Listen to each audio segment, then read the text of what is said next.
నమస్కారం. నేటి సమాచారం వార్తలు చదువుతుంది మన్నే సాంబశివరావు. ఈరోజు వార్తల్లోని ముఖ్య అంశాలు.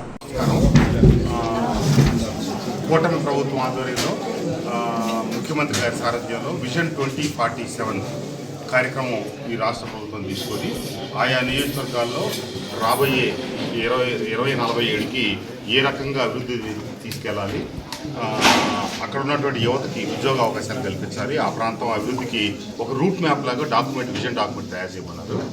దాని మీదట ఇప్పటికే 2 సార్లు సమావేశాలు ఏర్పాటు చేసి ఈ రోజున 3వ సమావేశంలో గడిచిన 2 సమావేశాల్లో అధికారులందరినీ పెట్టాం. ఈసారి పత్రికా సోదరులు, ఈ మైలవరం నియోజకవర్గంలో ఉన్న వివిధ పార్టీలకు సంబంధించిన వ్యక్తులు అందరినీ ఇన్వాల్వ్ చేసి వాళ్ళ సూచనలు సలహాలు తీసుకొని ఒక విజన్ డాక్యుమెంట్ తయారు చేసి, ఎందుకంటే అమరావతి మైలవరం నియోజకవర్గం దూరంగా పోతా ఉంది. అట్లాగే 2 చారిత్రాత్మక ప్రదేశాలనే టూరిజంగా కూడా అభివృద్ధి చేయడానికి మనకు చాలా అవకాశాలు ఉన్నాయి. వీటన్నిటిని సద్వినియోగపరుచుకొని సమన్వయపరిచి అభివృద్ధిలో మైలవరం నియోజకవర్గాన్ని వచ్చే 5 సంవత్సరాల్లో మొదటి 50 నియోజకవర్గాల్లో ఒకటిగా నిలపాలనే లక్ష్యంతో పనిచేస్తా ఉన్నాం. ఈ కార్యక్రమంలో అందరూ చాలా విలువైన సూచనలు సలహాలు ఇచ్చారు. ఆ డాక్యుమెంటేషన్ అంతా కూడా వచ్చే వారంలో పూర్తి చేసి రాష్ట్ర ప్రభుత్వానికి సబ్మిట్ చేస్తాం.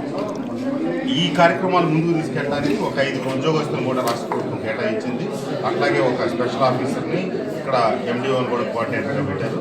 తప్పకుండా ఈ కార్యక్రమాలని 2-3 గ్రూపులుగా విభజించుకొని ఏది ముందు తక్షణం ప్రారంభించాలి, ఏది 2వ దిశ, ఏది 3వ దిశ అని నిర్మాణాత్మకమైనటువంటి వ్యవహారంతో దాన్ని ముందుకు తీసుకెళ్తామని సందర్భం తెలియజేస్తాం.